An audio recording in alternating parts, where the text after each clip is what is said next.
नमस्कार. जर शेवटच्या घरात म्हणजे 12व्या स्थानात, द्वादश स्थानात जर बुध असेल तर त्याची काय फळे आहेत?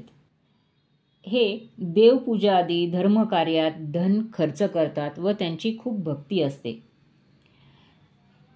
कुठल्याही क्षेत्रामध्ये ह्यांचे शत्रू असेल तर हे शत्रूंचा नाश करतात. ह्यांना खजिना मिळण्याची किंवा खजिना संपत्ती मध्ये रस असतो आणि मिळण्याची सुद्धा योग येऊ शकतात. या स्थानात शुभ संबंधित बुध असता लेखन कलेत चांगले यश मिळते. मोठमोठ्या नामांकित साहित्यिक व बुद्धीच्या जोरावर हे खूप पुढे जातात.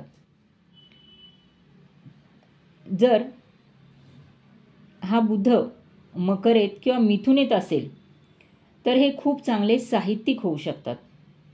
यांना गूढशास्त्रे, अध्यात्म यांचा अभ्यास अवगत असतो. परराष्ट्रातील राजदूत, परराष्ट्रमंत्री म्हणून, राजकारणी म्हणून सुद्धा चमकवू शकतात.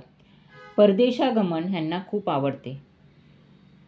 परदेशामध्ये नावलौकिक मिळवणे हे ह्यांच्या इच्छा असते. परदेशामधील व्यवसाय व त्या व्यवसायामधून चांगले धन मिळवणे,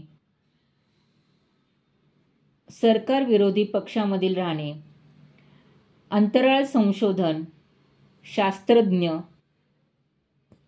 असा हा बुध सूचक आहे. उपासना, ध्यानधारणा, आध्यात्मिक वृत्ती धरणारा हा असा बुध खूप उत्तम आहे.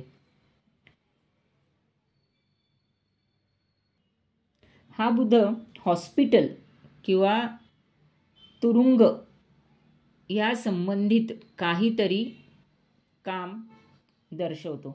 जर हा अशुभ बुध असेल तर ह्यांच्या विचारांमध्ये खूप भिन्नता असते.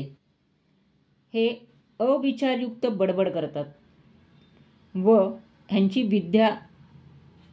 विद्याभ्यास अर्धवट राहू शकतो. त्याचप्रमाणे लेखनामधून ह्यांचे शत्रू निर्माण होतात. यांना मामाचे सुख मिळत नाही.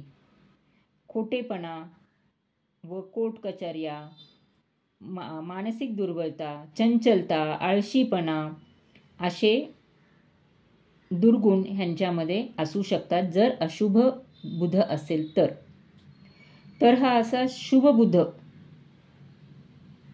खूप चांगला, शत्रूंचा नाश करणारा, परदेशामधनं धन कमवणारा असतो. तर हा अशुभ बुध शत्रू निर्माण करणारा व आळशी बनवणारा सुद्धा असतो.